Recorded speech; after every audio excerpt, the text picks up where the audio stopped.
Good day, students. My name is Saurabh Kulkarni. Today we will discuss one of the important topic of 10th CBSE and that is electricity. तो पूरा topic अगर आप देखते हो electricity तो बहुत important topic है हमारे पूरे फिजिक्स सेक्शन का 10th सीबीएसई का। तो आज हम इसे स्टार्ट करते हैं। 12th नंबर का चैप्टर है हमारे सीबीएसई के बुक का।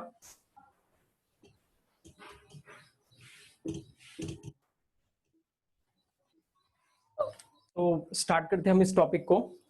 टॉपिक स्टार्ट करने से पहले मैं आपको कहना चाहता हूं कि जो भी 10th सीबीएसई साइंस के जो चैप्टर्स है ये सभी चैप्टर्स के वीडियोस में आपको इस चैनल पर अपलोड करने वाला हूं। तो इस चैनल को सबसे पहले तो सब्सक्राइब कीजिएगा और जो भी वीडियोस न्यू आएगा उसका नोटिफिकेशन मिलने के लिए जो नोटिफिकेशन आइकन है उसे प्रेस कीजिएगा। और अगर आपको वीडियो अच्छा लगता है तो जरूर आपके दोस्तों को शेयर कीजिएगा। ओके, तो स्टार्ट करते हैं हम टॉपिक को जिसका नाम है इलेक्ट्रिसिटी। तो जैसे पता होगा हमारे नेचर में इलेक्ट्रिकल एनर्जी एग्जिस्ट करता है और ये शो करने वाला जो फिनोमिनॉन है हमारे नेचर का उसका नाम है lightning. Lightning is the phenomenon occurring in our nature which shows the existence of electricity in our nature.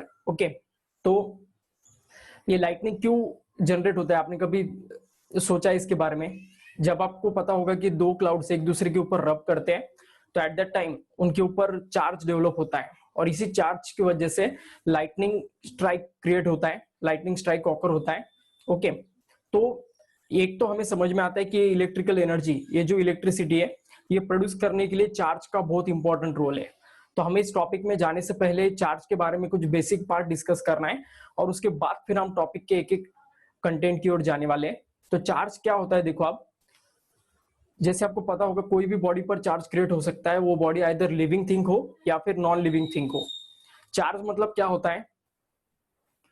Charge is the fundamental property of body by virtue of which it produces electric और magnetic field around it. Charge कोई भी body का एक fundamental मतलब basic property है जिस कारण कोई भी बॉडी पर अगर चार्ज डेवलप हो जाता है तो वो बॉडी एक तो इलेक्ट्रिक फील्ड प्रोड्यूस करेगा उसके अराउंड या फिर मैग्नेटिक फील्ड प्रोड्यूस करेगा। ओके, अकॉर्डिंग टू कंडीशन ये होता है, उसके बारे में हम बाद में डिस्कस करेंगे।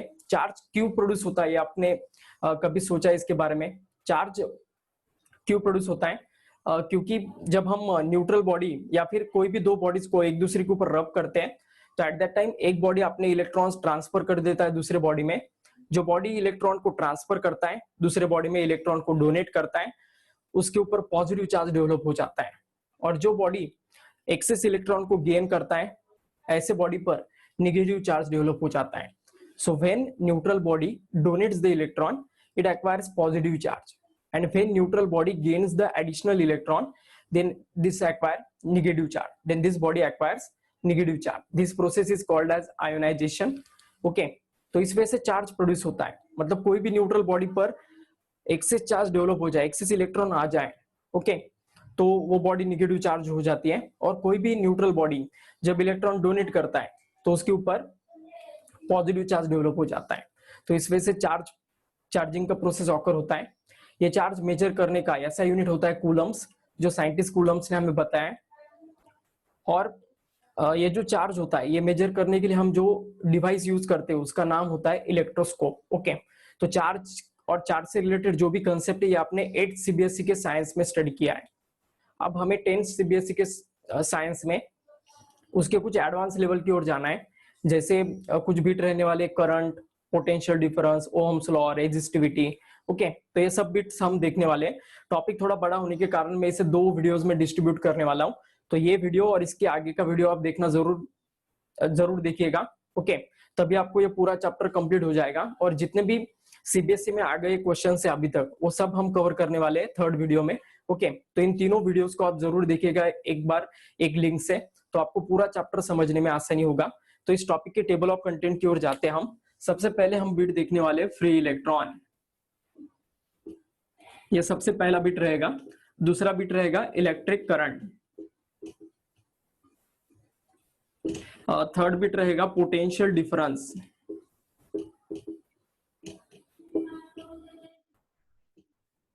4th बिट रहेगा ओहम्स लॉ,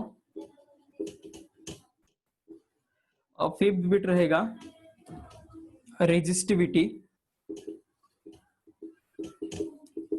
इसके आगे भी बिट्स हैं, लेकिन मैं उसे अगले वीडियो में लेने वाला हूँ, जैसे resistors in series, resistors in parallel, heating effects of electric current, power. तो ये सब बिट हम नेक्स्ट वीडियो में डिस्कस करने वाले हैं, तो जरूर सभी वीडियोस को देखिएगा। तो अब हम स्टार्ट करते हैं फर्स्ट बिट को, जिसका नाम है फ्री इलेक्ट्रॉन। ओके, तो फ्री इलेक्ट्रॉन क्या होते हैं, देखो अब इसके लिए हमें कुछ एटॉमिक स्ट्रक्चर के बारे में डिस्कस करना है। 9th स्टैंडर्ड में आपको एक चैप्टर था एटम्स एंड मॉलिक्यूल्स, उसमें साइंटिस्ट रुदरफोर्ड ने दिया हुआ एटॉमिक मॉडल कैसा था। Atom consist one hard core at its centre and called as nucleus. This nucleus carries whole positive charge of the atom and some light particles are revolving around the nucleus in a definite orbit, and these light particles are called as electrons. Electrons carries negative charge. Okay, तो जैसे आपको पता होगा first orbit में 2 electrons रहते हैं, second orbit में 8 electrons.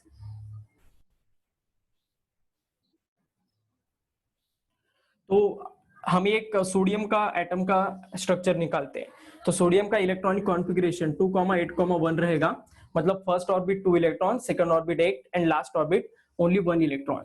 तो ऐसा कुछ स्ट्रक्चर हम ड्रॉ करते हैं सोडियम एटम का। ओके, तो इसमें देखो टोटल 11 एटम इलेक्ट्रॉन्स है। आउट ऑफ दिस 11 इलेक्ट्रॉन्स अगर आप देखते हो तो फर्स्ट 2 ऑर्बिट के जो इलेक्ट्रॉन्स है इनका ऑर्डिनरी बिहेवियर होता है, इस कारण ऐसे इलेक्ट्रॉन्स को हम ऑर्डिनरी इलेक्ट्रॉन्स कह सकते हैं। ऑर्डिनरी इलेक्ट्रॉन्स किसे कहना है, जो इलेक्ट्रॉन न्यूक्लियस के अराउंड सर्कुलर ऑर्बिट में घूमते हैं, ऐसे इलेक्ट्रॉन्स को हम ऑर्डिनरी इलेक्ट्रॉन्स कहते हैं। लेकिन इन सभी इलेक्ट्रॉन्स में से एक इलेक्ट्रॉन बहुत इंपॉर्टेंट है और वो रहेगा लास्ट ऑर्बिट का इलेक्ट्रॉन। क्या आप मुझे बता सकते हो इस इलेक्ट्रॉन को हम क्या कह सकते हैं? सोचिएगा थोड़ा, ये भी आपको 9th स्टैंडर्ड में हुआ है। इसका नाम रहेगा valence electron. Okay, last orbit के, आउटर मोस्ट ऑर्बिट के जो इलेक्ट्रॉन्स होते हैं उनको हम वैलेंस इलेक्ट्रॉन कहते हैं। वैलेंस इलेक्ट्रॉन का रोल बहुत इंपॉर्टेंट होता है हमारे एटम में। अगर एटम एक मूवी है तो इस मूवी का सुपर हीरो कह सकते हैं हम, ये वैलेंस इलेक्ट्रॉन होता है। ओके, वैलेंस इलेक्ट्रॉन क्यों इतना इंपॉर्टेंट है वो समझ लो। एटम के या फिर उस सब्सटेंस के जो भी केमिकल या फिर फिजिकल प्रॉपर्टीज होते हैं, केमिकल प्रॉपर्टीज मतलब वो किसके साथ रिएक्ट करेगा, किसके साथ रिएक्ट नहीं करेगा, ये केमिकल प्रॉपर्टीज हो गए। और फिजिकल प्रॉपर्टीज मतलब इसका boiling point, melting point, after that इसका ऑर्डर क्या रहेगा, कलर क्या रहेगा, ये सब जो फिजिकल प्रॉपर्टीज है और केमिकल प्रॉपर्टीज है ये डिसाइड करने वाला सिर्फ यही इलेक्ट्रॉन रहता है। इसी के नंबर पर ये केमिकल और फिजिकल प्रॉपर्टीज डिपेंड होते हैं, इस कारण ये बहुत इंपॉर्टेंट है। एक एग्जांपल देता हूं मैं आपको, मतलब आपको अच्छे से समझ में आ जाएगा। जैसे ये सोडियम है, ये क्लोरीन के साथ बॉन्ड क्रिएट करता है। क्यों करता है? क्योंकि सोडियम के लास्ट ऑर्बिट में 1 इलेक्ट्रॉन है और क्लोरीन के लास्ट ऑर्बिट में 7 इलेक्ट्रॉन्स होते हैं, तभी इनका कंपाउंड फॉर्म होता है जिसे हम NaCl कहते हैं। अगर इसके लास्ट ऑर्बिट में 1 इलेक्ट्रॉन नहीं होता या फिर कुछ और नंबर का इलेक्ट्रॉन होता तो ये क्लोरीन के साथ बॉन्ड ही नहीं करता। ओके, मतलब हम ऐसे समझ सकते हैं कि एटम किसके साथ दोस्ती करेगा, किसके साथ दुश्मनी करेगा, ये सब कौन डिसाइड करता है? ये वैलेंस इलेक्ट्रॉन।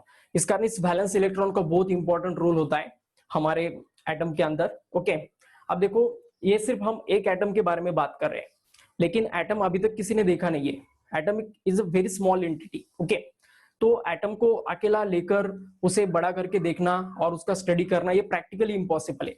थ्योरेटिकली कर सकते हैं हम, लेकिन प्रैक्टिकली नहीं कर सकते। प्रैक्टिकली अगर आप देखते हो तो सोडियम रूम टेम्परेचर पर सॉलिड स्टेट में एग्जिस्ट करता है, सॉफ्ट मटेरियल होता है सोडियम। ओके, ये आपने जो आपका टॉपिक हुआ है केमिकल इक्वेशंस एंड रिएक्शन, उसमें भी, इसमें भी है। तो बहुत सारी जगह पर आपको ये मतलब सोडियम का स्ट्रक्चर डिस्कस किया जाएगा। मेटल्स और नॉन मेटल्स में भी रहेगा। Sodium is a soft metal. Okay, तो ये सॉलिड स्टेट में एग्जिस्ट करता है हमारे रूम टेम्परेचर पर। तो सॉलिड स्टेट मतलब क्या होता है? सॉलिड मतलब ऐसा स्ट्रक्चर होता है, ऐसे सब्सटेंस होते हैं कि जिनके 2 एटम्स के बीच में बहुत कम जगह होती है। ओके, तो हम ऐसा कह सकते हैं कि ये एक सोडियम का एटम है और अगर ये प्रैक्टिकली एग्जिस्ट कर रहा है तो इसके आसपास दूसरा एटम रहेगा।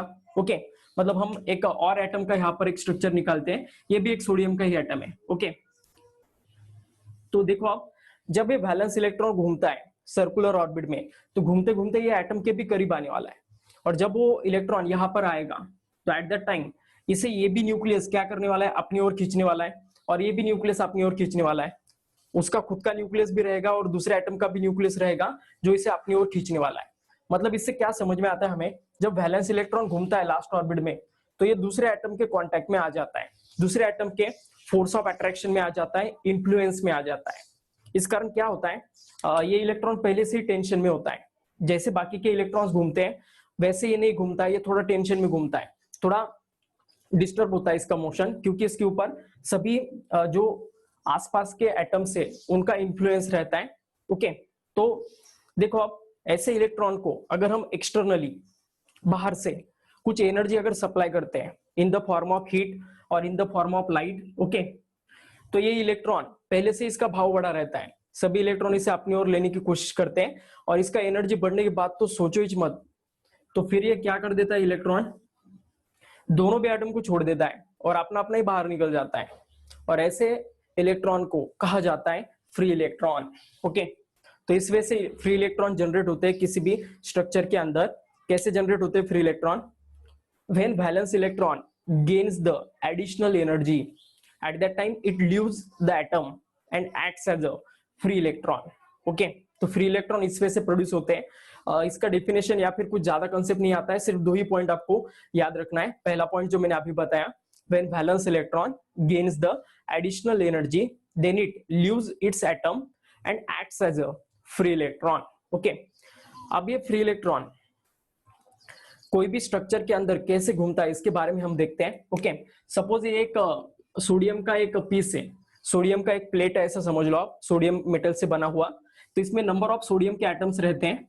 ओके, जैसे एटम्स है, ये छोटे एटम्स मैं यहाँ पर निकाल रहा हूँ, तो ये एक पीस है सोडियम का, इसमें बहुत सारे एटम्स रहने वाले हैं। ओके, बहुत छोटे होते हैं एटम, लेकिन यहाँ पर मैं आपको समझने के लिए कुछ सर्टेन अमाउंट के एटम्स दिखा रहा हूँ। जैसे इस एटम से ये इलेक्ट्रॉन बाहर निकल गया, फ्री इलेक्ट्रॉन बन गया, तो लाइक दैट अगर ये फ्री इलेक्ट्रॉन बनता है तो ये फ्री इलेक्ट्रॉन जो एटम्स के बीच में जगह होती है उसके बीच में मूव करते रहता है। ओके, और इसका मोशन अनप्रिडिक्टेबल होता है, रैंडम होता है। ओके, तो आपको इसके ऊपर एमसीक्यू आ सकता है सीबीएसई के एग्जाम में। The motion of free electron is in straight direction, circular direction, parabolic, और लास्ट में आएगा रैंडम, तो इसका सही जवाब होगा रैंडम।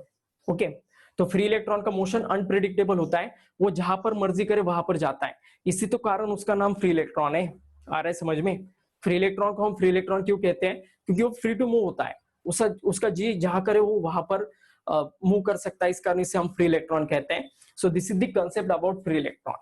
याद रखिएगा, according to conductivity we can classify the substances in 3 types: conductor, insulator and semiconductor. Conductor मतलब ऐसे सब्सटेंस होते हैं जो अपने अंदर से करंट को पास होने देते हैं।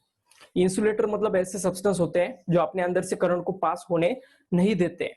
और सेमीकंडक्टर मतलब ऐसे सब्सटेंस होते हैं जो कुछ कंडीशन में करंट को अपने अंदर से पास होने देते हैं और कुछ कंडीशन में नहीं होने देते। ओके, और वो कंडीशन होता है टेम्परेचर, उसके बारे में हम बाद में डिस्कशन करेंगे।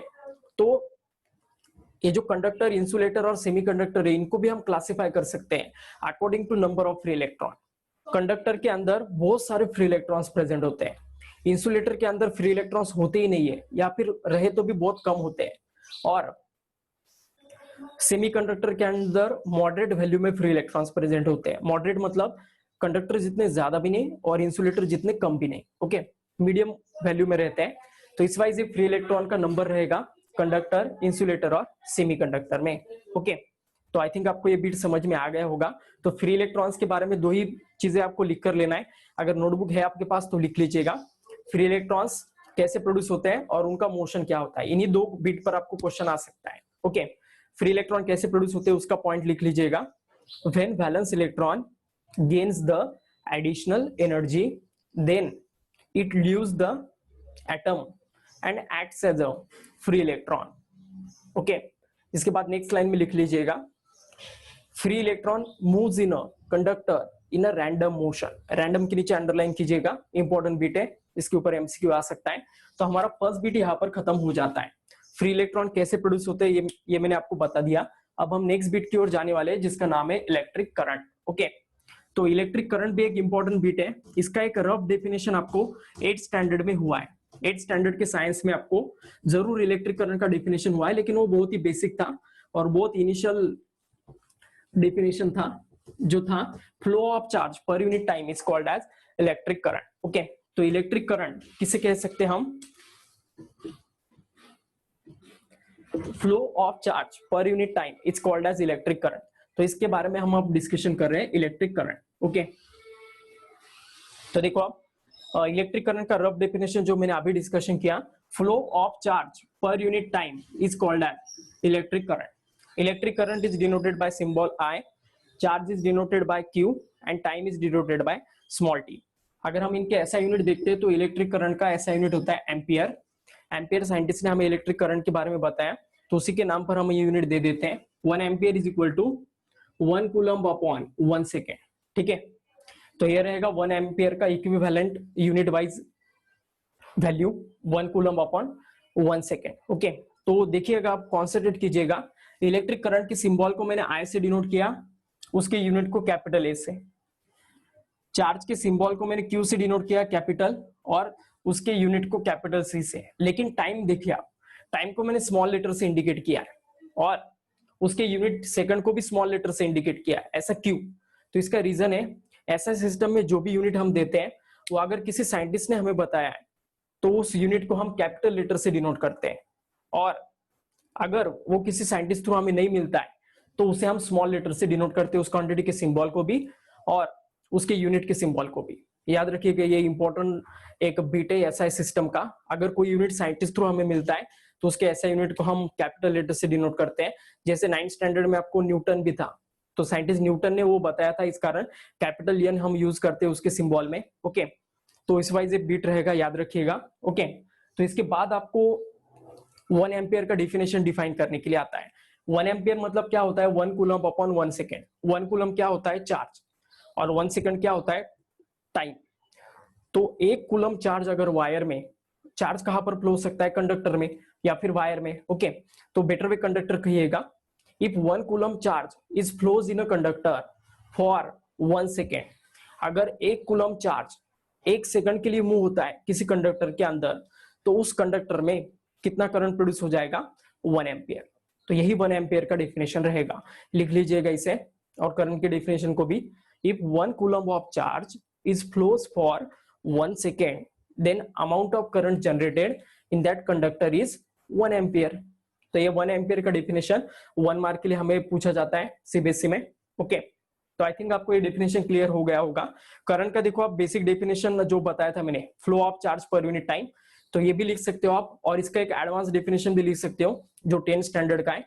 Flow of electron in a particular cross sectional area per unit time is called as electric current.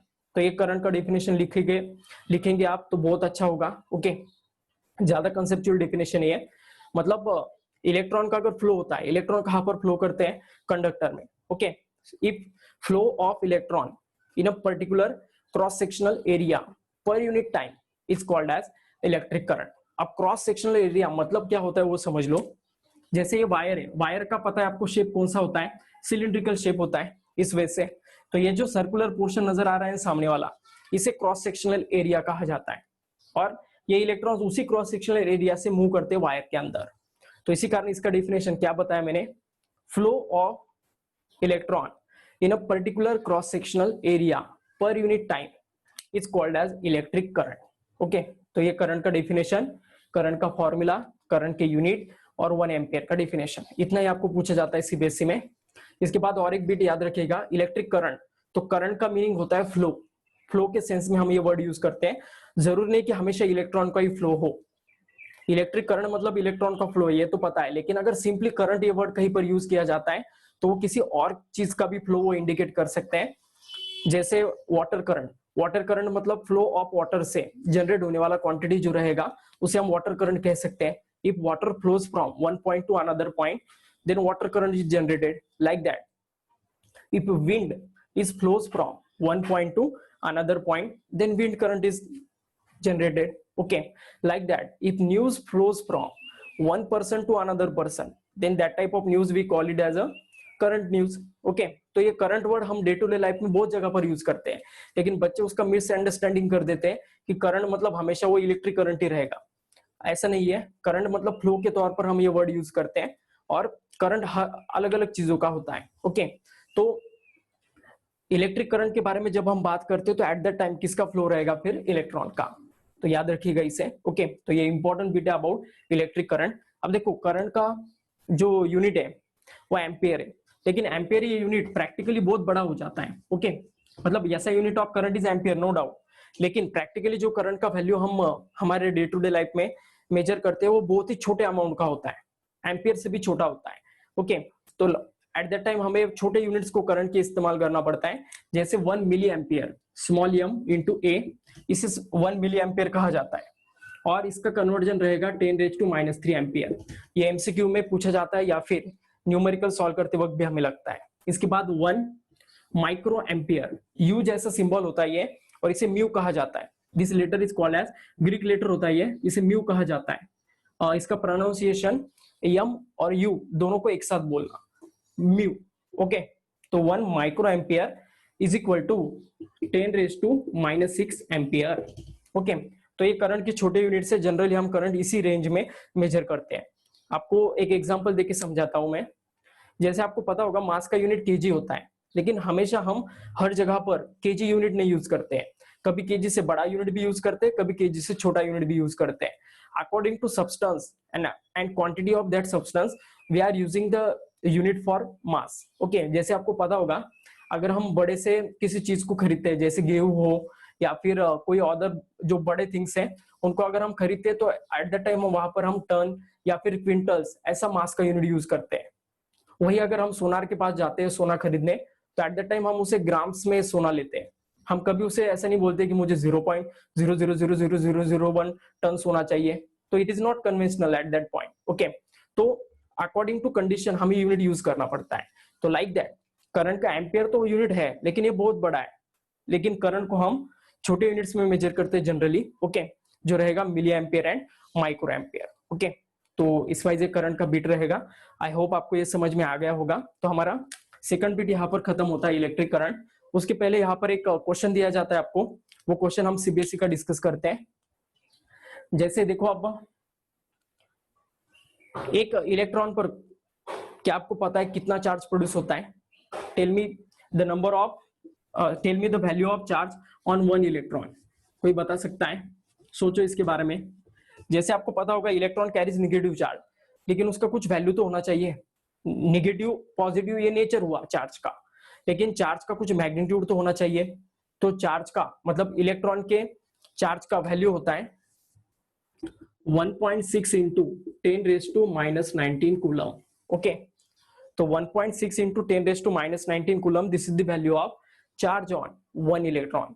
एक इलेक्ट्रॉन कितना चार्ज अगर कैरी करता है, ऐसा अगर कोई पूछे आपको, तो ये वैल्यू बताना। इसका एक सिंबल से इसे डिनोट किया जाता है, स्मॉल ई से, और इसे इलेक्ट्रॉनिक चार्ज भी कहा जाता है। तो इलेक्ट्रॉनिक चार्ज मतलब charge on 1 electron is 1.6 into 10⁻⁻19 coulomb.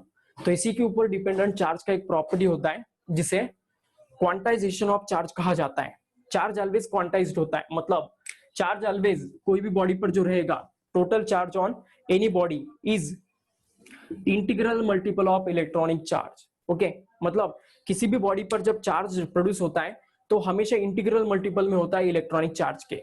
Okay, तो यही प्रॉपर्टी होता है जिसे क्वांटाइजेशन ऑफ चार्ज कहा जाता है। इसके ऊपर एक क्वेश्चन सीबीएसई में हर बार कहा तो भी चलेगा, बहुत ज्यादा बार पूछा गया है, और वो होता है how many electron constitute 1 coulomb of charge. Okay, फिर से मैं बता रहा हूं क्वेश्चन को, how many electron constitute 1 coulomb charge. तो देखो, एक इलेक्ट्रॉन पर इतना छोटा चार्ज होता है, तो 1 कूलम चार्ज प्रोड्यूस करने के लिए मुझे कितने इलेक्ट्रॉन चाहिए, इसके ऊपर एक क्वेश्चन आता है। बहुत ज्यादा बार ये पूछा गया क्वेश्चन है, how many electron constitute 1 coulomb of charge. Okay, तो हमें कितना चार्ज प्रोड्यूस करना है? 1 कूलम।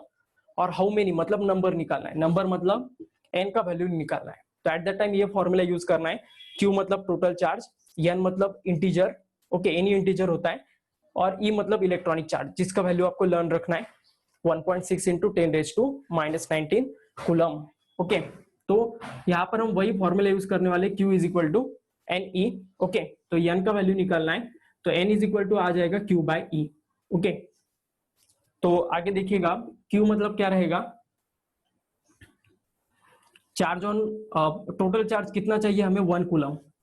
इलेक्ट्रॉन पर चार्ज कितना है? 1.6 इंटू 10⁻⁻19। ओके, तो अब इसे अगर हम सॉल्व करते हैं तो ये -19 ऊपर चला जाएगा, +19 बन जाएगा 10 ओके। और फिर अगर हम उस 10 को ऐसा स्प्लिट करने वाले 10 इंटू 10 18 प्लस 1 आगे 19 मिलेगा ओके, और डिवाइडेड बाय 1.6। तो 10 को अगर हम 1.6 से डिवाइड करते हैं तो फाइनली हमें आंसर मिल जाएगा n is equal to 6.25 into 10 okay electrons. तो इतने इलेक्ट्रॉन्स अगर हम इकट्ठा करते हैं तो हमें 1 कूलम चार्ज प्रोड्यूस हो जाता है ओके। इफ वी कंस्टिट्यूट, अगर हम इतने इलेक्ट्रॉन्स को इकट्ठा करते हैं एक वायर में तो 1 कूलम चार्ज प्रोड्यूस होता है। तो इसी वजह से आपको बताया जाता है कि 1 एम्पियर करंट प्रोड्यूस करने के लिए कितने इलेक्ट्रॉन्स को फ्लो करना पड़ेगा, तो उसका नंबर भी यही रहेगा। अगर हम 6.25 इंटू 10 इलेक्ट्रॉन्स को 1 सेकंड के लिए मूव करते हैं वायर में okay in a particular direction, तो at that time 1 ampere current generate होगा ओके। तो याद रखिएगा इसे। तो ऐसे क्वेश्चन बहुत ज्यादा बार सीबीएसई में पूछे जाते हैं। अगर ये कैलकुलेशन नहीं समझ में आ जाता है तो कमेंट बॉक्स में कमेंट कीजिएगा, मैं आपको जरूर एक्सप्लेन करूंगा। ये जस्ट मैथमेटिक्स का सिंपल कंसेप्ट है जो आपको 8th-9th में हुआ है ओके।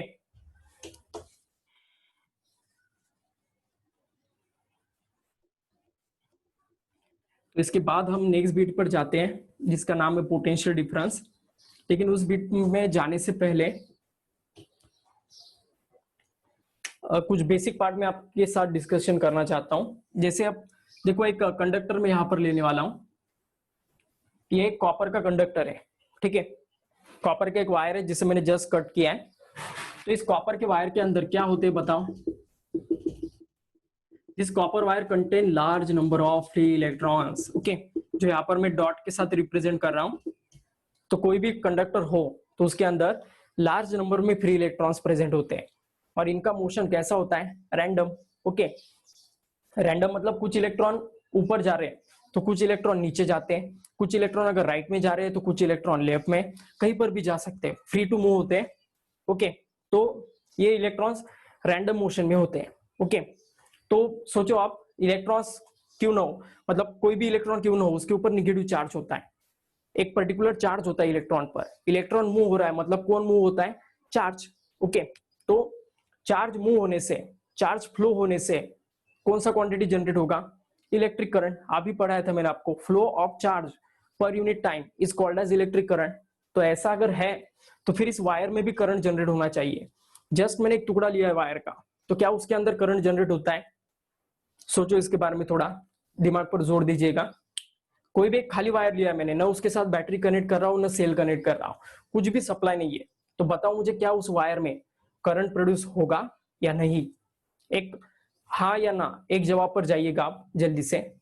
सपोज एक कॉपर का पीस है, आप सोचो एक वायर है जिसे मैंने कट किया है कॉपर का, और ये कुछ ऐसा दिख रहा है। तो अब मैं इसको अगर हाथ लगाता हूं तो मुझे शॉक लगता है या नहीं लगता है, वो बताओ। अगर इसके अंदर करंट प्रोड्यूस होता है तो डेफिनेटली मुझे शॉक लगेगा, अगर नहीं होता है तो मुझे शॉक नहीं लगेगा। बताओ मुझे, जब आप एक खाली कॉपर का वायर आपके हाथ में लेते हो जो किसी भी सप्लाई के साथ कनेक्टेड नहीं है, तो आपको क्या करंट लगेगा या नहीं लगेगा। तो इसका डेफिनेटली आंसर रहेगा नहीं लगता है ओके। कोई भी एक खाली वायर में फ्री इलेक्ट्रॉन्स तो होते हैं लेकिन उनका मोशन रैंडम होने के कारण करंट वहां पर प्रोड्यूस नहीं होता है। जो इलेक्ट्रॉन्स ऊपर जा रहे हैं वो एक पर्टिकुलर अमाउंट में करंट जनरेट को करते हैं, और जो इलेक्ट्रॉन उसी समय नीचे जा रहे हैं वो उसके अपोजिट अमाउंट में करंट प्रोड्यूस करते हैं। इस कारण ऊपर वाले करंट को नीचे वाला करंट कैंसिल कर देता है। तो रिजल्टेंट करंट इस वायर के अंदर कितना हो जाता है, 0। सो इन जनरल कंडीशन करंट 0 रहेगा वायर के अंदर ओके। तो कोई भी अगर हम वायर लेते हैं ओके, एनी कंडक्टर अगर हम लेते हैं तो उसके अंदर नॉर्मल कंडीशन में करंट 0 रहता है due to the random motion of free electron. तो अब मुझे अगर इस वायर में करंट प्रोड्यूस करना है तो क्या करना पड़ेगा, सोचो इसके बारे में। डेफिनेटली इसका आंसर रहेगा मुझे इस वायर के अक्रॉस बैटरी या फिर सेल को कनेक्ट करना पड़ेगा ओके। ये प्लस ये माइनस ओके। तो इस वाइज क्या हो जाता है, अब यहाँ पर इलेक्ट्रॉन करंट प्रोड्यूस करने वाले, क्यों करंट प्रोड्यूस करते हैं वो देखिएगा। सभी फ्री इलेक्ट्रॉन कौन सा चार्ज कैरी करते हैं, निगेटिव, और निगेटिव चार्ज का टेंडेंसी किस ओर जाने का रहेगा, पॉजिटिव। इस कारण ये बैटरी का प्लस है, यहाँ पर प्लस है तो यहाँ पर भी दे सकते हैं हम, ये माइनस है तो यहाँ पर भी माइनस है। तो ये सभी फ्री इलेक्ट्रॉन्स इस ओर जाने की कोशिश करते हैं जो पहले रैंडमली इधर उधर जा रहे थे ओके। मतलब फ्री इलेक्ट्रॉन्स को तो घूमना ही होता है, आइदर आप बैटरी प्रोवाइड करो या ना करो, ओके। लेकिन बैटरी प्रोवाइड करने से क्या हो जाता है, क्या फर्क आ जाता है, उनका मोशन एक ही पर्टिकुलर डायरेक्शन में होने लगता है, और यही चाहिए होता है हमें करंट को प्रोड्यूस करने के लिए, ओके। तो इससे हमें क्या समझ में आता है कि इलेक्ट्रॉन सिर्फ फ्लो होने से करंट प्रोड्यूस नहीं होता है वायर के अंदर। इलेक्ट्रॉन एक पर्टिकुलर डायरेक्शन में घूमने से इलेक्ट्रॉन करंट प्रोड्यूस करते हैं। तो करंट के डेफिनेशन में थोड़ा चेंज करने की बहुत जरूरत है। Flow of electron in a particular direction in a particular direction in a particular cross sectional area is called as electric current। तो इलेक्ट्रॉन सिर्फ फ्लो होने से करंट प्रोड्यूस नहीं होता है, इलेक्ट्रॉन एक ही डायरेक्शन में फ्लो होने से करंट प्रोड्यूस होता है वायर के अंदर। और ये इलेक्ट्रॉन को एक ही डायरेक्शन में फ्लो करने के लिए हमें क्या यूज करना पड़ता है, सेल और बैटरी, ओके। सेल भी यूज कर सकते हैं हम, बैटरी भी कर सकते हैं, दोनों से भी करंट प्रोड्यूस होता है, ओके। तो अब ये जो यहाँ पर करंट प्रोड्यूस होता है ये बैटरी की वजह से हो रहा है, और ये बैटरी क्या करने का काम करता है, इलेक्ट्रॉन को अपनी तरफ खींचने का काम करता है। मतलब एक फोर्स डेवलप करता है इलेक्ट्रॉन पर ये बैटरी, ओके। और ये फोर्स डेवलप करने से ये इलेक्ट्रॉन क्या हो जाता है, मूव हो जाता है। इमेजिन करो आप, यहाँ पर बैटरी का प्लस है, यहाँ पर निगेटिव है, और बीच में एक इलेक्ट्रॉन, तो ये इलेक्ट्रॉन किसकी तरफ खींचा चला जाता है, पॉजिटिव की तरफ। मतलब ये पॉजिटिव टर्मिनल जो रहता है बैटरी का, ये इलेक्ट्रॉन को खींचने वाला फोर्स एक्सर्ट करता है, ओके। तो ये नेगेटिव टर्मिनल जो रहता है ये इलेक्ट्रॉन को रिपेल करता है अपने यहाँ से, और पॉजिटिव टर्मिनल उसे अपनी ओर खींचता है। खींचता है मतलब वो उसके ऊपर फोर्स एक्सर्ट करता है, और ये फोर्स एक्सर्ट होने से ये फ्री इलेक्ट्रॉन यहाँ से यहाँ मूव हुआ, ओके। तो बताओ मुझे, अगर किसी चीज पर फोर्स एक्सर्ट होता है और वो चीज अगर मूव होती है एक जगह से दूसरी जगह, तो वहां पर क्या जनरेट होगा, सोचो थोड़ा। ये भी बीट आपको हुआ है 9th स्टैंडर्ड में, इसके ऊपर एक चैप्टर ही डिपेंडेंट था। अगर हम किसी चीज पर फोर्स अप्लाई कर दें और वो चीज का डिस्प्लेसमेंट अगर होता है तो वहां पर क्या जनरेट होगा, सोचो थोड़ा।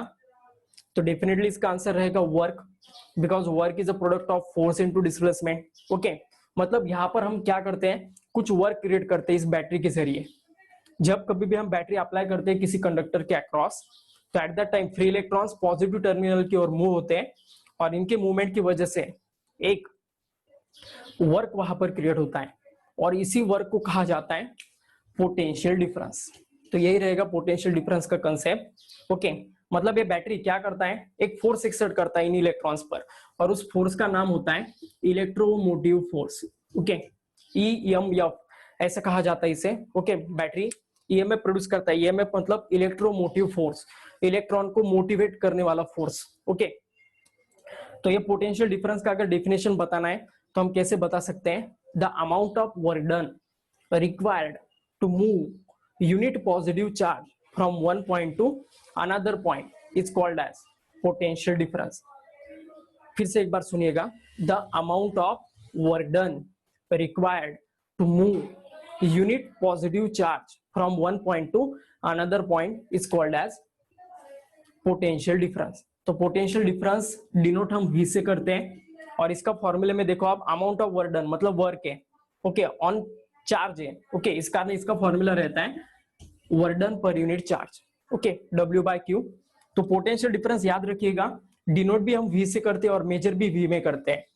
अगर फॉर्मूले में V जो आता है इसका नाम होता है पोटेंशियल डिफरेंस, लेकिन पोटेंशियल डिफरेंस बताने वाले साइंटिस्ट का नाम है होल्ट्स, एंड्रे होल्ट्स ऐसा नाम है उनका। तो इसी वजह से उनके नाम पर ही हम इसका यूनिट दे देते हैं जो होल्ट रहेगा। तो होल्ट अगर आप वर्ड में लिखते हो तो भी चलेगा, सिंबल लिखते हो तो फिर कैपिटल V लिखना पड़ेगा। और 1 वोल्ट इज इक्वल टू क्या आ जाएगा, 1 जूल अपॉन 1 कूलम, ओके। तो ये रहेगा होल्ट का कन्वर्जन, 1 जूल अपॉन 1 कूलम। तो यही रहता है potential difference. Like electric current, potential difference भी हम होल्ट्स के अलग अलग यूनिट्स में मेजर करते हैं। जैसे 1 किलो होल्ट्स, किलो मतलब 10⁻³ आपने देखा होगा यूट्यूब पर, फेसबुक पर 1K लाइक्स, 2K लाइक्स ऐसा वर्ड दिया जाता है। 1K मतलब 1000, 1 मतलब मिलियंस, 1 मिलियन मतलब 10⁻⁶, ओके। तो लाइक दैट ऐसे लाइक्स होते हैं, ओके। तो 1 किलो का मतलब क्या होगा, 10⁻³ volt, okay. Like that 1 mega volt, okay, मतलब क्या रहेगा 10⁻⁶ volt. Like that 1 milli volt is equal to 10⁻³ volt, and 1 micro volt मतलब 10⁻⁻6 वोल्ट। तो ये कन्वर्जन्स आपको MCQ में पूछे जा सकते हैं, याद रखिएगा इन्हें, और एक डेफिनेशन भी आता है 1 वोल्ट का। तो क्या बता सकते हैं हम डेफिनेशन 1 वोल्ट का? If 1 joule of work is done, if 1 joule of work is done to move 1 coulomb of charge from one point to another point, then amount of work done required is 1 volt. Okay, तो यही 1 volt का definition रहेगा। 1 volt is the potential difference generated when 1 joule of work is done to move 1 coulomb of charge from one point to another point. तो यही simple definition रहेगा potential difference का। I hope आपको ये भी concept अब समझ में आ गया होगा। ओके, तो अब पोटेंशियल डिफरेंस और इलेक्ट्रिक करंट इनके ऊपर इंटरेक्ट करने वाला एक लॉ रहता है और उस लॉ को कहा जाता है ओहम्स लॉ। साइंटिस्ट ओहम्स ने बताया हुआ ये लॉ है। ओके, अब इसके बारे में देखते हैं हम। इसके ऊपर जरूर याद रखिएगा, एक तो भी क्वेश्चन पूछा जाता है क्योंकि बहुत इंपॉर्टेंट कंसेप्ट है हमारे पूरे फिजिक्स का।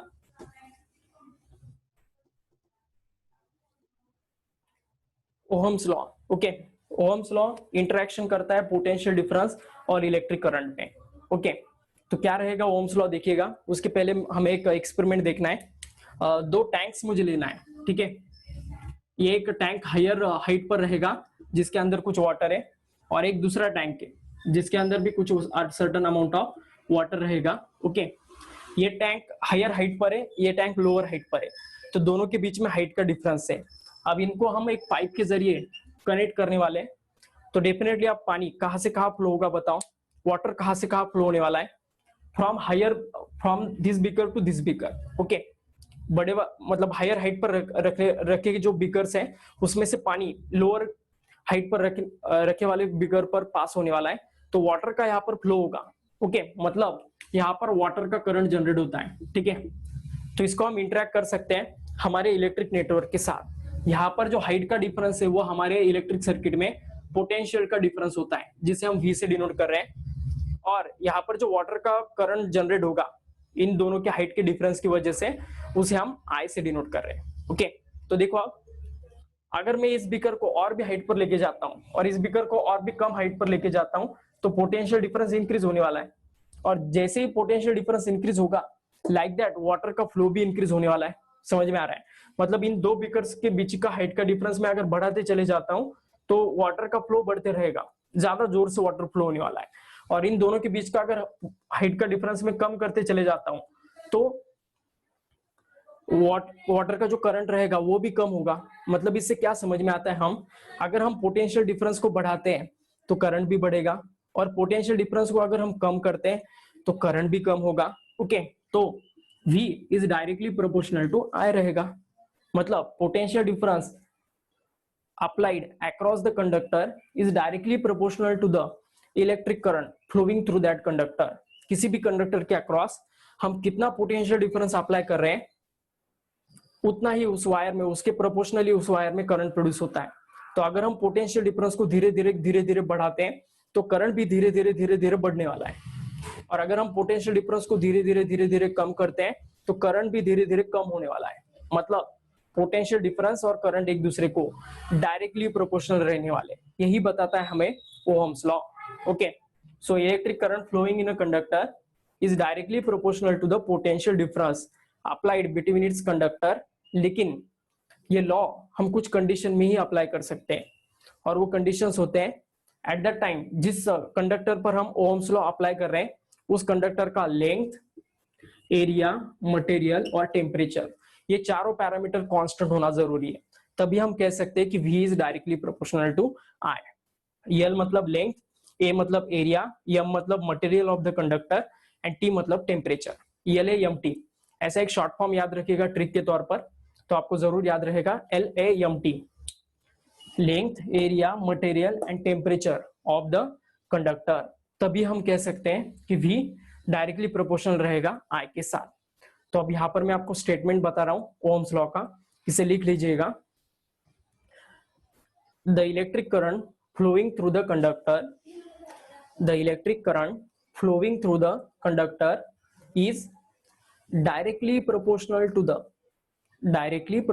To the potential difference applied between its terminals. Potential difference applied between its terminals, provided physical conditions of the conductor such as length, area, material and temperature remains constant. Okay, फिर से एक बार कहता हूं, अगर कुछ रह गया तो वो लिख लीजिएगा. The electric current flowing in a metallic conductor is directly proportional to the potential difference applied between its terminals, provided physical conditions of the conductor such as length, area, material and temperature remains constant. So according to Ohm's law, V is directly proportional to I. To remove this proportionality sign, we have to multiply it with one constant, and this constant is denoted by R, where R is called as, इसे हम constant of proportionality भी कह सकते हैं, और इसे हम R is called as resistance. तो इस R को रेजिस्टेंस कहते हैं हम. रेजिस्टेंस का क्या फॉर्मूला आएगा, फिर इसको अगर हम रीअरेंज कर दे तो R is equal to V by I. Okay, V मतलब पोटेंशियल डिफरेंस, I मतलब करंट. ओके, तो इस वाइज ये रेजिस्टेंस रहेगा. अब देखो, जिस वायर में करंट ज्यादा प्रोड्यूस हो रहा है उसमें उसका रेजिस्टेंस कम होता है, और जिस वायर में कम करंट प्रोड्यूस होता है उसमें रेजिस्टेंस ज्यादा होता है. ओके, तो करंट और रेजिस्टेंस एक दूसरे को इनवर्सली प्रोपोर्शनल है, ये याद रखिएगा. ओके, तो करंट को हमेशा अपोज करने वाला फैक्टर मतलब रेजिस्टेंस रहेगा. यही रेजिस्टेंस का डेफिनेशन है. The property of a conductor to oppose the electric current is called as resistance. Okay, current को अपोज करने वाला प्रॉपर्टी मतलब ये रेजिस्टेंस रहेगा. ओके, पोटेंशियल डिफरेंस करंट को फ्लो करने के लिए फोर्स करता है, तो रेजिस्टेंस करंट को स्टॉप करने के लिए फोर्स करता है. ओके, तो इस वाइज ये डिपेंडेंट रहता है. R is equal to V by I. तो ये रेजिस्टेंस हम मेजर करते हैं एक यूनिट में जिसको ओम्स कहा जाता है. ओके, तो इसका एक सिंबल होता है ओम का, कुछ इस वजह से ऑक्टोपस जैसा साइन होता है, इसे ओम्स कहना. Okay, so resistance is measured in ohm. So 1 ohm is equal to क्या आएगा बताओ. ये पोटेंशियल डिफरेंस है, इसे हम किस में मेजर करेंगे, वोल्ट्स में. और ये करंट है, इसे हम किस में मेजर करेंगे, एम्पियर में. आ रहा है समझ में. So 1 ohm is equal to 1 volt upon 1 ampere. तो इस वाइज रेजिस्टेंस का ऐसा यूनिट रहेगा. अब ये 1 ओहम को भी डिफाइन करने के लिए हमें 1 मार्क का क्वेश्चन आता है सीबीएसई में, और क्या रहेगा, if 1 volt potential difference applied across the wire and 1 ampere of current flowing through that wire, then the resistance generated in that wire is 1 ohm. 1 ohm resistance कब जनरेट होगा wire में, जब वायर के अंदर हम 1 वोल्ट पोटेंशियल डिफरेंस अप्लाई कर रहे हैं, और उस वायर में अगर 1 एम्पियर करंट फ्लो होता है, तो एट दैट टाइम रेजिस्टेंस उस वायर का ओहम रहेगा. ठीक है, तो इस वाइज बीट रहेगा ओहम मतलब रेजिस्टेंस. तो यहाँ पर हमारा पूरा ओम्स लॉ खत्म होता है. ओम्स लॉ के ऊपर डिस्क्रिप्टिव 3 मार्क्स का क्वेश्चन आ सकता है, state and explain Ohm's law in detail. तो एट दैट टाइम आपको ओम्स लॉ का स्टेटमेंट, उसके बाद ये डेरिवेशन यहाँ पर करना है, और इसके ऊपर न्यूमेरिकल भी आते हैं. तो न्यूमेरिकल आ गए तो ओम्स लॉ के आपको डिफरेंट वैल्यूज पता होनी चाहिए, जैसे V is equal to IR, R is equal to V by I. Okay, तो इसमें अगर कुछ भी गलत हुआ, R की जगह R is equal to I by V हुआ, थोड़ा भी अगर गलत हुआ तो हमारा न्यूमेरिकल पूरा गलत हो जाता है. तो इस फॉर्मूले को याद रखने के लिए मैं आपको कुछ ट्रिक बताने वाला हूँ यहाँ पर, जरूर देखिएगा इस ट्रिक को. और ये ट्रिक अगर आप फॉलो करते हो तो ओम्स लॉ आप भूलकर भी नहीं भूलोगे. ओके, भूलना चाहोगे तो भी नहीं भूलेंगे आप. ओके, बहुत अच्छे से याद रखिएगा इस ट्रिक को. आपको एक ट्रायंगल ड्रॉ करना है. ओम्स लॉ जब कभी भी आएगा तो एट दैट टाइम आपको ये ट्रायंगल ड्रॉ करना पड़ेगा. इस ट्रायंगल को कुछ ऐसे सेक्शंस में डिवाइड करना है. ओके, ऊपर यहाँ पर V लिखना, यहाँ पर I और यहाँ पर R. ठीक है, अब जिस चीज का आपको फॉर्मूला चाहिए उस चीज पर हाथ रखिएगा, आपको उसका फॉर्मूला मिल जाएगा. जैसे V is equal to IR मिल गया, ये पहला formula. Okay, like that I is equal to V by R, ये दूसरा फॉर्मूला, और R is equal to V by I, तीसरा फॉर्मूला. तो यहाँ पर हमें ओम्स लॉ के सभी फॉर्मूलेस क्लियर हो जाते हैं अगर आप ये ट्रायंगल को याद रखते हो तो ये बहुत इंपॉर्टेंट ट्रिक है, याद रखिएगा. जब कभी भी आप ओम्स लॉ स्टडी करोगे या फिर रिकॉल करोगे तो ये ट्रायंगल आपके आंखों के सामने आना चाहिए, तो ओम्स लॉ कभी भी आपको गलत नहीं होगा. ओके, उसके ऊपर ईच एंड एवरी न्यूमेरिकल आपका सही हो जाएगा. ठीक है, तो यहाँ पर हमारा ओम्स लॉ भी खत्म हो जाता है। अब लास्ट बिट रहेगा रेजिस्टिविटी। देखो अब अभी जैसे मैंने आपको कहा कि ये रेजिस्टेंस मतलब ये ओम्स लॉ किस पर डिपेंडेंट है, जब वायर का length, area, material, temperature constant हो तभी हम कह सकते हैं कि V is directly proportional to I। Otherwise ये अगर इसमें से एक भी चीज अगर वेरी होता है तो at that time Ohm's law हम अप्लाई नहीं कर सकते हैं। जिन सब्सटेंस पर हम ओम्स लॉ अप्लाई करते हैं उसे ओहमिक कंडक्टर कहा जाता है, और जिन पर अप्लाई नहीं कर सकते हम उनको नॉन ओहमिक कंडक्टर कहा जाता है। ओके, जैसे कंडक्टर्स आर ओहमिक सब्सटेंस, मतलब कंडक्टर के ऊपर ओम्स लॉ हम अप्लाई कर सकते हैं, लेकिन इंसुलेटर और सेमीकंडक्टर पर हम ओम्स लॉ अप्लाई नहीं कर सकते। ओके, ओम्स लॉ सिर्फ कंडक्टर पर अप्लाई किया जाता है, इंसुलेटर और सेमीकंडक्टर पर हम नहीं करते।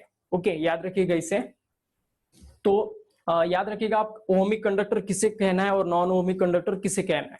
अगर हम कंडक्टर के अक्रॉस पोटेंशियल डिफरेंस अप्लाई करते हैं तो करंट और पोटेंशियल डिफरेंस एक दूसरे को प्रोपोर्शनल होते हैं, और उसका अगर हम ग्राफ ड्रॉ करते हैं तो वो ग्राफ हमेशा स्ट्रेट लाइन आता है। ओके, अगर वो स्ट्रेट लाइन आता है तभी वो ओहमिक कंडक्टर है। अदरवाइज अगर ये स्ट्रेट लाइन नहीं आता है, अदर देन दिस कोई भी अगर ग्राफ का स्ट्रक्चर ऑकर होता है V वर्सेस I ग्राफ में, पोटेंशियल डिफरेंस वर्सेस करंट के ग्राफ में अगर कोई भी रैंडम नेचर आता है अदर देन स्ट्रेट लाइन, तो उसे नॉन ओहमिक कंडक्टर कहना है।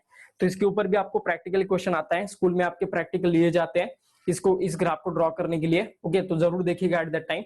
ठीक है, अगर आपको प्रैक्टिकल नहीं होता है स्कूल में या फिर पहले आपको देखना है तो जरूर कमेंट बॉक्स में कमेंट कीजिएगा, इसके ऊपर प्रैक्टिकल के वीडियोस में आपको सेंड करूंगा लिंक के तौर पर। ओके, तो इसके बाद देखो आप, जैसे मैंने आपको बताया अभी कि कोई भी कंडक्टर का जो रेजिस्टेंस होता है वो लेंथ, एरिया, मटेरियल और टेम्परेचर पर डिपेंड होता है।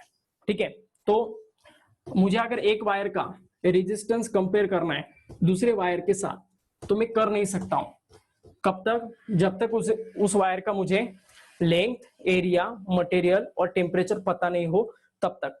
समझ में आ रहा है? ओके, तो याद रखिएगा ये जो हमारा रेजिस्टेंस होता है, देखो अब दो वायर में यहां पर लेता हूं, ये फर्स्ट वायर है और ये सेकंड वायर है, दोनों का एरिया सेम है। ऐसा इमेजिन करो कि दोनों का एरिया सेम है, सिर्फ लेंथ बड़ा है, इसका लेंथ कम है तो इसका लेंथ ज्यादा है। तो ये वायर को ए नाम देता हूं, इस वायर को बी। अब बताओ मुझे किस वायर का रेजिस्टेंस ज्यादा रहेगा? Tell me the answer of this question. किस वायर का रेजिस्टेंस ज्यादा रहेगा? तो डेफिनेटली इसका आंसर बी रहेगा। क्यों बी रहेगा? क्योंकि इसका लेंथ ज्यादा है, और लेंथ ज्यादा होने से क्या होता है, ये फ्री इलेक्ट्रॉन जब मूव करते हैं वायर के अंदर तो एट दैट टाइम ये एटम के साथ टकराते हैं। मतलब सपोज आप इमेजिन करो ये कॉपर का कंडक्टर है, जिसमें फ्री इलेक्ट्रॉन्स तो होते हैं लेकिन इसके साथ एटम्स भी होते हैं कॉपर के। ओके, और ये एटम्स क्या करते हैं, जब फ्री इलेक्ट्रॉन पॉजिटिव की ओर जाने की कोशिश करता है, इमेजिन करो आप ये बैटरी का पॉजिटिव टर्मिनल है, ये बैटरी का निगेटिव टर्मिनल है इस साइड, और एक फ्री इलेक्ट्रॉन यहाँ पर है जिसके रास्ते के बीच में एक कॉपर का एटम आने वाला है। तो जैसे ये पॉजिटिव की ओर जाने की कोशिश करेगा, ये टकराएगा एटम के साथ और वापस चला जाएगा। समझ में आ रहा है? तो ये जो स्ट्रक्चर होता है ना, मतलब कोई भी सब्सटेंस के अंदर जो मॉलिक्यूल एक दूसरे के साथ बॉन्डेड होते हैं, यही बॉन्डिंग स्ट्रक्चर रेजिस्टेंस क्रिएट करता है। ये एटम्स ही इलेक्ट्रॉन के फ्लो को अपोज करते हैं और इसी कारण रेजिस्टेंस प्रोड्यूस होता है। तो किसी सब्सटेंस में स्ट्रक्चर कुछ ऐसा होता है जो हेल्प करता है इलेक्ट्रॉन के फ्लो को, और किसी सब्सटेंस में ऐसा स्ट्रक्चर होता है जो रिस्ट्रिक्ट करते हैं इलेक्ट्रॉन के फ्लो को। इसी कारण हर सब्सटेंस का रेजिस्टेंस अलग अलग होता है, क्योंकि वो उसके बॉन्डिंग पर डिपेंड होता है। तो सभी सब्सटेंस का रेजिस्टेंस सेम नहीं होता है, अलग अलग होता है। ओके, तो इससे हमें क्या समझ में आता है, देखो अब अगर वायर का लेंथ ज्यादा होता है तो ये कोलिजन होने का चांस ज्यादा रहेगा और इसी कारण रेजिस्टेंस बढ़ जाएगा। तो इससे हम क्या कह सकते हैं कि resistance of the wire is directly proportional to the length of wire. जितना हम लेंथ बढ़ाएंगे वायर का उतना ही रेजिस्टेंस बढ़ने वाला है, और जितना लेंथ हम कम करेंगे उतना ही रेजिस्टेंस कम होने वाला है। So resistance is directly proportional to length. Okay, small L से यहां पर मैं डिनोट कर रहा हूं। अब देखो लाइक दैट, ये वायर का जो एरिया है ये अगर हम बढ़ा देते हैं, सपोज एक वायर कुछ ऐसा है और एक दूसरा वायर है जो कुछ ऐसा है, दोनों में देखो लेंथ सेम है लेकिन एरिया बड़ा है नीचे वाले वायर का और ऊपर वाले वायर का एरिया कम है। ओके, तो जहां पर एरिया बढ़ जाता है ना, वहां से मतलब देखो आप अगर इलेक्ट्रॉन के पाथ में ये एटम आता है तो ये बाईपास कर ले सकता है। ओके, और दूसरे पाथ से वो पॉजिटिव की ओर जाएगा इस वे से, लेकिन अगर उसे पाथ ही नहीं रहा अल्टरनेट इस एटम के ऊपर और नीचे, तो इसे तो कोलाइड होना ही पड़ेगा इस एटम के साथ। तो इस कारण जितना एरिया बड़ा होगा एटम का, सॉरी वायर का, उतना ही उसके अंदर करंट ज्यादा प्रोड्यूस होगा, कोलिजन का प्रोबेबिलिटी कम होगा, रिस्ट्रिक्शन मतलब भी रेजिस्टेंस कम होगा। तो इससे क्या समझ में आता है, अगर हम वायर का एरिया बढ़ाते हैं तो रेजिस्टेंस कम होता है, और एरिया अगर कम करते हैं तो रेजिस्टेंस बढ़ जाता है। तो इससे क्या समझ में आता है हमें, resistance of wire is inversely proportional to the area. Okay, तो अगर ये दोनों प्रोपोर्शनलिटी को अगर हम कंबाइनली लिखते हैं तो क्या होगा, R is directly proportional to L by A। यहाँ पर पहले 1 था, अब इस 1 की जगह मैंने L लिख दिया। ये कंबाइंड प्रोपोर्शनलिटी है, लेंथ का भी और एरिया का भी। ठीक है, तो ये प्रोपोर्शनलिटी साइन अगर हम निकाल देते हैं तो हमें एक लेटर से मल्टीप्लाई करना पड़ता है, ऐसे इसे रो कहा जाता है। इसका प्रोनाउंसिएशन RHO कहना है, रो। ओके, तो R is equal to rho into L by A. So this is the formula for rho, and where rho is called as constant of proportionality in this equation, and it is also called as resistivity. तो इस रो को हम क्या कहते हैं, resistivity, जिसे हम रो से डिनोट कर रहे हैं। ओके, तो आप आगे देखिएगा,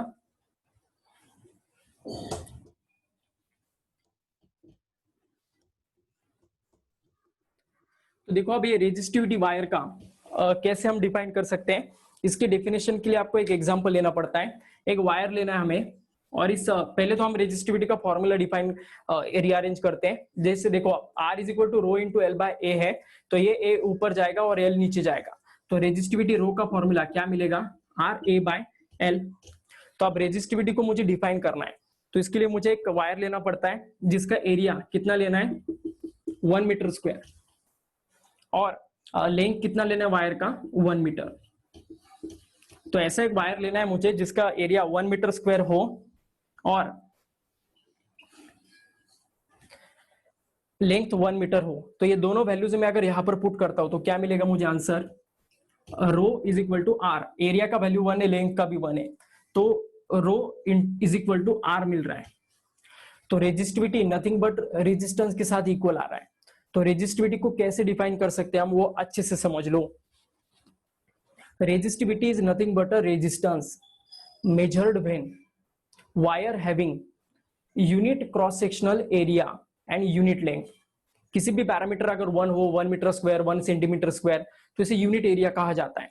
ओके, तो वायर का लेंथ भी 1 मीटर हो और एरिया भी 1 मीटर स्क्वायर हो, तो एट दैट टाइम अगर हम वायर का रेजिस्टेंस मेजर करते हैं तो उस रेजिस्टेंस को रेजिस्टिविटी कहा जाता है।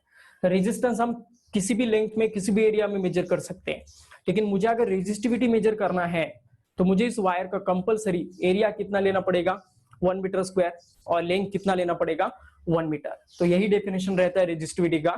बहुत कम बुक में ये डेफिनेशन समझ में मतलब दिया जाता है, और बहुत कम टीचर्स इसे पढ़ा पाते हैं, और बहुत सारे लोगों को पता ही नहीं होता ये कंसेप्ट। तो अच्छे से समझ लो, रेजिस्टिविटी मतलब और कुछ नहीं होता है, रेजिस्टेंस ही होता है। लेकिन कब मेजर किया हुआ, जब वायर का लेंथ 1 मीटर हो और एरिया 1 मीटर स्क्वायर हो। तो ये डिफरेंस है रेजिस्टेंस में और रेजिस्टिविटी में।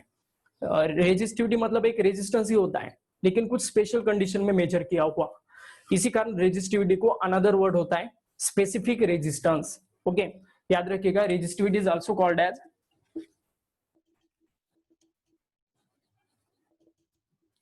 स्पेसिफिक रेजिस्टेंस, मतलब इसे हम कुछ स्पेसिफिक कंडीशन में मेजर करते हैं, इस कारण हम उसे स्पेसिफिक रेजिस्टेंस कहते हैं। समझ में आ रहा है? तो आई होप आपको ये बिट क्लियर हुआ होगा रेजिस्टिविटी तक। ओके, अब इस रेजिस्टिविटी का ऐसा यूनिट रहेगा है सिर्फ, वो लेकर हम स्टॉप कर दें। तो रेजिस्टेंस, रेजिस्टिविटी के फॉर्मूले में हमें सब यूनिट पुट करना है। ओके, देखो आप, रेजिस्टेंस हम ओम्स में मेजर करते हैं, एरिया मीटर स्क्वायर और लेंथ मीटर में। तो ये मीटर स्क्वायर कट हो गया, और ऐसा यूनिट ऑफ रेजिस्टिविटी क्या आएगा, ओम मीटर। आ रहा है समझ में? सो दिस इज द ऐसा यूनिट फॉर रेजिस्टिविटी। आज के लेक्चर में जितने भी फॉर्मूलेज हो गए वो उतने सब लिख लीजिएगा एक पेज पर। तो अगला जो लेक्चर मेरा रहेगा इसके ऊपर न्यूमेरिकल रहने वाले, और नेक्स्ट बिट की ओर हम जाने वाले हैं resistors in series, resistors in parallel, heating effects of electric current और इलेक्ट्रिक पावर। तो ये होने के बाद पूरा चैप्टर हमारा खत्म होता है 100%। तो आपको अगर ये वीडियो सच में अगर अच्छा लगता है तो जरूर इसे शेयर कीजिएगा, लाइक कीजिएगा, और अगर आपके कुछ भी अगर सजेशन हो या फिर कुछ भी बीट में अगर आपको दिक्कत हो तो जरूर कमेंट कीजिएगा। आज के लेक्चर में इतना ही। Thank you. Next lecture we will continue the next part.